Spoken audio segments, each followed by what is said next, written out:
Welcome to the debate. So today, we are turning our lens toward a ritual that is, I think, as universal as it is contentious, the training day. Whether you are a structural engineer, a nurse, a teacher, or an architect, you know the drill. You log into a webinar, or you sit in some fluorescent-lit seminar room to clock the hours you need to keep your license valid.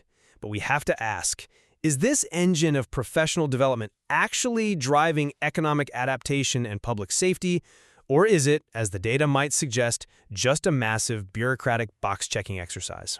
Right. It's the question everyone asks themselves about, 40 minutes into a mandatory PowerPoint presentation? And I think we need to be very precise about what we are discussing here right out of the gate. We aren't just talking about learning in the broad, liberal arts sense of expanding your mind. We are talking about professional development, or PD. The literature specifically defines this as learning that emphasizes praxis. Right, and for the listeners, praxis is the crucial concept here. It isn't just theory, it's the practical application of that theory in a workspace. It is the bridge between what you learned in university and what you actually do on a Tuesday morning when the pressure is on. Exactly. And my argument today is going to be that while praxis is the goal, the whole industry of professional development has completely lost sight of it.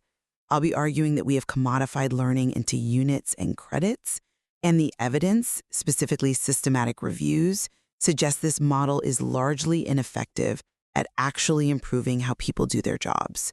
We have creating a marketplace of certificates rather than a culture of competence. And I am going to take the position that formalized, mandated professional development is the essential scaffold of a modern economy. I mean, we cannot rely on informal osmosis to maintain safety standards in high-stakes fields like healthcare or engineering. I will argue that the metrics, the hours, the units, however imperfect, are the necessary regulatory framework that forces labor markets to adjust to the future of work. Then let's look at that framework. Because my opening stance is that we are confusing compliance with competence. You mentioned the future of work, but let me drop the most significant piece of evidence from the source material right now. The Campbell collaboration published a systematic review in 2019.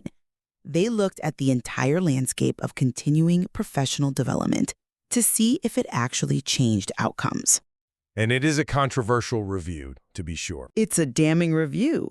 They found, and I'm quoting here, little evidence of the effectiveness of continuing professional development. That is a direct quote. So we've built this massive global infrastructure of continuing renewal units and professional development points, requiring millions of hours of human time. But the evidence that it actually changes professional behavior is, it's thin to non-existent. The system focuses entirely on inputs. How long did you sit there? Rather than outputs, did you actually gain a skill? See, I think that is a cynical and frankly a dangerous reading of the landscape. You are citing one review, okay, but you are ignoring the sheer necessity of standardization in, a mass society. Let's look at the reality of professional licensure. We aren't just talking about corporate retreats where people do trust falls. We are talking about the military. We are talking about the Nursing and Midwifery Council in the UK. We are talking about structural engineers. When a patient goes into surgery or a family drives across a bridge, they are relying on the fact that the professionals involved have engaged in continuing professional education. You want to know that their license represents current knowledge, not just what they learned in college 20 years ago. The World Bank's 2019 World Development Report was very clear on this. PD is the primary mechanism for labor markets to adjust to technological change. Without a mandate, the pressures of the daily job crowd out learning entirely. The mandate creates the space for learning. But space for learning and actual learning are two different things. And this is where I think your argument falls apart on the mechanics of that mandate. If this was really about safety and adaptation, there would be a coherent standard. But the material highlights the sheer inconsistency of these mandates. Take the United States education sector, for example. The requirements for teachers are all over the map. In Arkansas, you need 60 hours of documented professional development annually. In Indiana, they don't count hours. They count CRUs, continuing renewal units. You need 90 of them. In Massachusetts, it's 150 PDPs, professional development points. In Georgia, it's PLUs, professional learning units. You're listing acronyms, but those acronyms represent time and effort. Whether you call it a CRU or a PDP, it represents a unit of engagement with the profession. They represent a lack of consensus. If this were a science, if we actually knew what it took to maintain praxis, there would be a standard. Instead, we have bureaucratic fiefdoms inventing their own currencies. A PLU in Georgia and a CRU in Indiana are just arbitrary exchange rates for a teacher's time.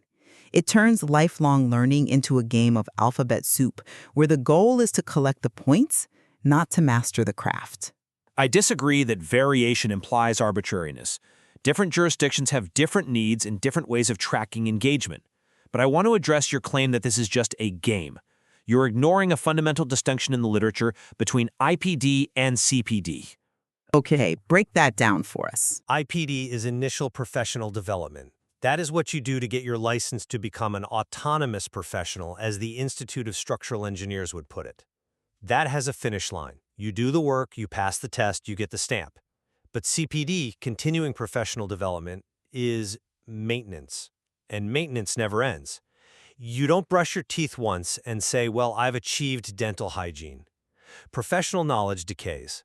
Technology advances. The system of CRUs and PDPs, as annoying as you might find the acronyms, is the only way regulators can verify that a professional hasn't let their skills rot. It is the dental checkup of the professional world. Maintenance is a nice metaphor, but let's look at how this system asks people to brush their teeth. You seem to imply that the system creates high-quality learning environments, but the incentives are structured for passivity. You claim the system promotes safety. I argue this system promotes the path of least resistance. The source material brings up the Irish model for teachers, and I think this is the smoking gun for my argument. In Ireland, CPD certificates can be traded in for extra personal vacation days, EPV days. Well, that is a specific incentive program designed to encourage participation during the summer break. No, look at the mechanism. It's a revelation of value.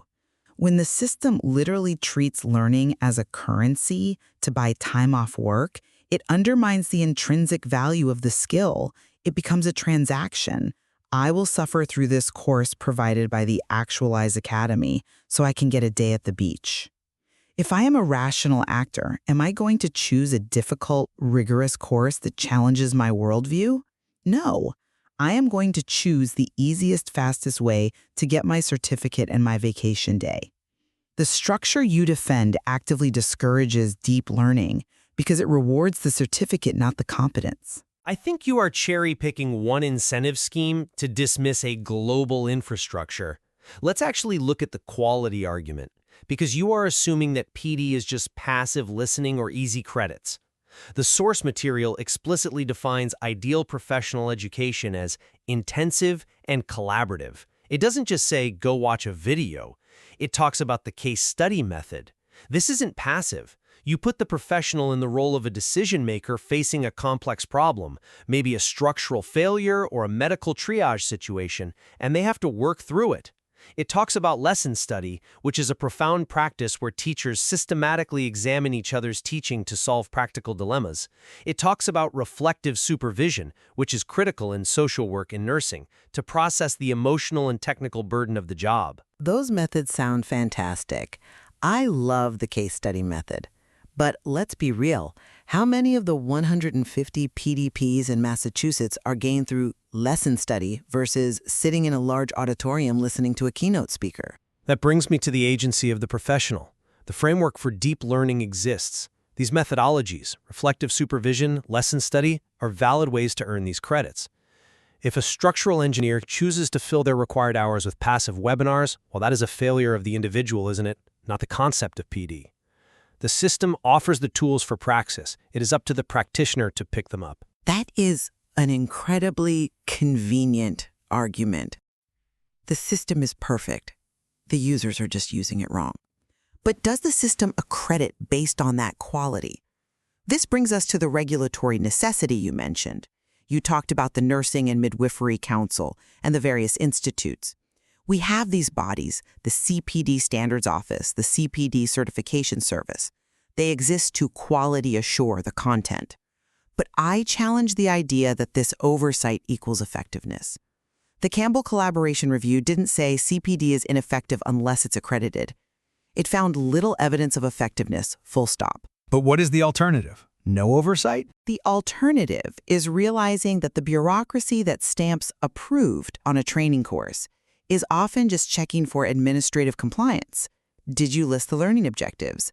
Is the instructor qualified? Not whether the course actually changes behavior. You are confusing the stamp of approval with the transfer of knowledge. I think you are underestimating the rigor of these bodies. In fields like nursing or engineering, formal and informal professional development is a matter of licensure. You strictly cannot practice without it. If we dismantle this requirement because you think the accreditation is bureaucratic, we remove the safety net, we remove the mechanism that forces a nurse in North Dakota or a structural engineer in London to at least engage with new safety protocols. You might call it a checkbox, but that box represents a minimum standard of public safety. It is the floor, not the ceiling. And I am suggesting that the floor is rotten. We have better ways to ensure safety than counting hours. The material lists superior methods that are much harder to measure than the ones you like. It talks about mentoring, which provides structured opportunities for reflection and observation. It talks about communities of practice, which is shared inquiry among peers. It talks about consultation to address immediate, on-the-job concerns. These are relationship-based. You can't easily quantify mentoring into 60 hours of verifiable data for the Arkansas Department of Education. So the system defaults to what is easy to measure, courses and units, rather than what is actually effective, which is mentorship and community. We prioritize what is countable over what counts. That is a compelling philosophical point, and I don't disagree that mentorship is powerful. But we have to deal with the reality of scale. Mentoring and reflective supervision are incredibly resource-intensive. They require a one-to-one ratio or something close to it. When you are dealing with an entire state's teaching corps or a nation's nursing staff, you need scalable solutions. You cannot provide a personal mentor for every single professional in the country. The unit system allows us to deploy knowledge at scale, and I would argue that mandates are often what kickstart that internal motivation to find those mentors. You seem to view mandates and real learning as mutually exclusive. I argue they are complementary. How so? How does forcing me to sit in a room make me want a mentor? Because the mandate creates the ecosystem. The source lists the reasons people engage in PD. Yes, it lists comply with professional regulatory requirements. But right alongside that, it lists interest in lifelong learning and a sense of moral obligation. Look at Australia. The government-funded National Health Information Service, Health Direct, profiles organizations like AusMed. This is funded because the state recognizes the value of an educated workforce. The external mandate creates the market where resources like AusMed can exist. If you remove the requirement, the funding dries up, the courses disappear, and even the intrinsically motivated professional has nowhere to go. The mandate builds the library, the motivation gets you to read the books. I see it differently. I think mandates often kill the joy of learning. When you take a moral obligation, which is a beautiful internal drive to be better, and you force it into a compliance framework, it just becomes a chore. You mentioned the case study method earlier. That works because it is engaging. But if I am just trying to hit my 10 PLUs for the year in Georgia, I am not looking for engagement. I am looking for completion. Real growth happens through what the text calls technical assistance and coaching. These are things that happen on the job. They are embedded in the work. Real learning is when you are struggling with a specific patient or a specific blueprint, and you get consultation to help you solve it right then and there. That is praxis. Sitting in a room to hit a quota is just schooling. But we cannot design public policy based on the hope that everyone will seek out coaching in the moment of crisis. We have to design for the aggregate. I want to return to the concept of the future of work. The World Bank report emphasizes that labor markets have to adjust. We are living through a period of rapid technological shift. Automation, AI, new medical technologies, these things are moving faster than university curriculums can update. If we don't have a formalized system for this adjustment, for retraining and upskilling, we leave workers behind. You praise on-the-job learning, but that assumes the job stays the same. What happens when the job changes fundamentally? What happens when a radiologist needs to learn about AI diagnostics? On-the-job coaching can't teach you a completely new paradigm. You need external formalized instruction. You need the units. You need the skills. And my point remains that the units are a poor proxy for the skills. You are assuming that because someone has the unit, they have the skill. They are an imperfect proxy, yes, but they are the currency of adaptation. Without them, there is no accountability. If we strip away the CRUs and the PDPs, how do we know who has learned the new AI protocols and who hasn't? The alternative isn't no accountability, it's shifting accountability to outcomes. How do you measure outcomes in a vacuum? You measure them through performance. Reflective supervision, which is in the text, evaluates the performance of employees through inquiry. That is an outcomes-based approach. Did you handle this case well? Did the bridge hold up? Did the students learn? Those are better questions for a regulator to ask than, did you attend the seminar? But again, that requires a supervisor with the time and skill to ask that question for every employee every year. That is a luxury most systems don't have. This is why we have the medley of different professional development providers mentioned in the text. It allows for scale.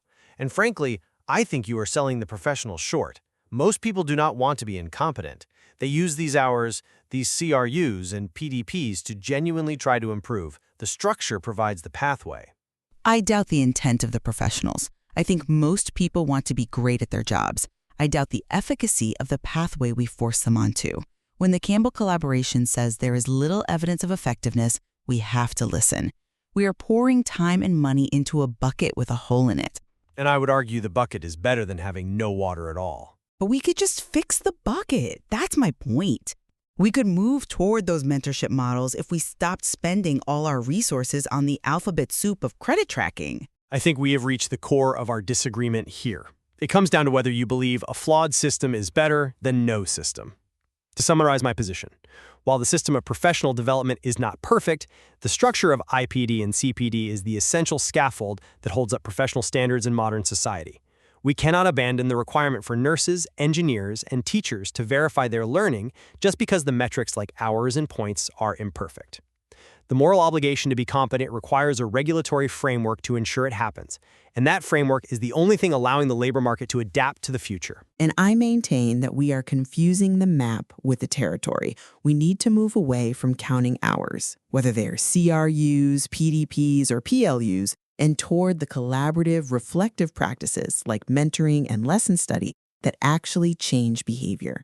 The evidence suggests that our current obsession with compliance is not delivering competence. And until we admit that, we are just trading certificates for a peace of mind that we haven't actually earned. We are prioritizing the appearance of learning over the experience of learning. It is certainly a topic that every professional faces eventually. Usually annually, about a month before the deadline, in a panic. Indeed. So we invite you, the listener, to look at your next mandatory training session. When you are sitting there, logging your time, ask yourself, is this building praxis or is it just another unit? And are you there to learn or are you there to protect your license? Thank you for joining the debate.